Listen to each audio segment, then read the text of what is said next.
Katika makala yetu kuhusu Ifahamu China, tunaangazia kampuni ya magari ya China kwa jina Geely ambayo imefungua kituo kikubwa zaidi duniani cha majaribio ya usalama wa magari chenye uwezo wa kuiga ajali halisi, hali mbalimbali za hewa na mazingira magumu barabarani. Kituo hicho kinaimarisha uwezo wa kampuni hiyo kufanya majaribio ya udhibitishaji wa usalama wa masoko makuu ya magari duniani kwa kutumia teknolojia ya kisasa. Na mtazamaji, tutakuacha na taarifa hiyo, alafu baadaye tutakuwa na makala yetu ama kipindi chetu cha Tamrini, ambapo tutakuwa tunazungumzia masuala ya uteuzi wa wanafunzi wa gredi ya 10. Kwa heri kwa sasa, mie wako Sheila Kayaroyogo, usiende mbali.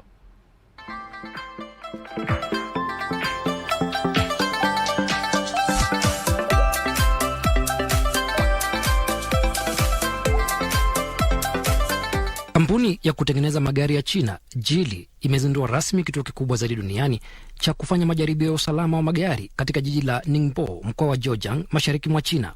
Kituo hicho kinatoa huduma za majaribio ambazo zina ufanisi na uhakika kwa sekta ya magari duniani kwa kutumia teknolojia bunifu na hali kamili zaidi ya uendeshaji wa magari katika mazingira halisi. Kituo cha usalama cha Geely kina barabara ndefu zaidi duniani ya ndani kwa ajili ya majaribio ya ajali yenye urefu wa zaidi ya mita 300 na kina uwezo wa kuiga kikamilifu matukio halisi ya migongano ya barabarani. Na mwishoni mwa njia hiyo kuna ukuta wa kipekee unaozunguka pande 4 unawezesha majaribio ya aina mbalimbali za migongano, ikiwemo mgongano wa mbele wa 100% na 50% pamoja na ajali za mgongano mdogo. Previously, it usually took 2 days to prepare for a high-speed collision test.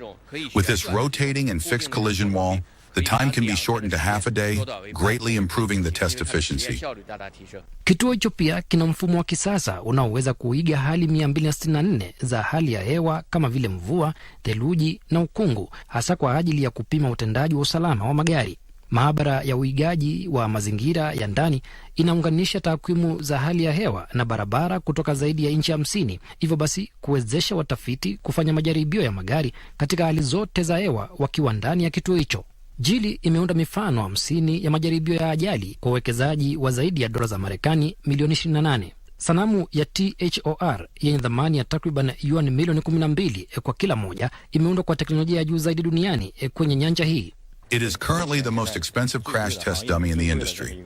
The spatial displacement of each rib can be measured, so that data on the overall rib deformation can be obtained. The dummy incorporates highly advanced technology. Kwa kuzingatia wasiwasi unaoongezeka kuhusu usalama wa magari barabarani yanayotumia nishati mpya au umeme, maabara ya majaribio ya usalama wa mtandao wa magari ya Geely unafanya vipimo vya usalama wa taarifa katika vipengele 8 vikiwemo usalama wa mitandao, uchimbaji wa mianya ya kiusalama na usalama wa akili bandia. Automobiles are global commodities that must meet the market access requirements worldwide.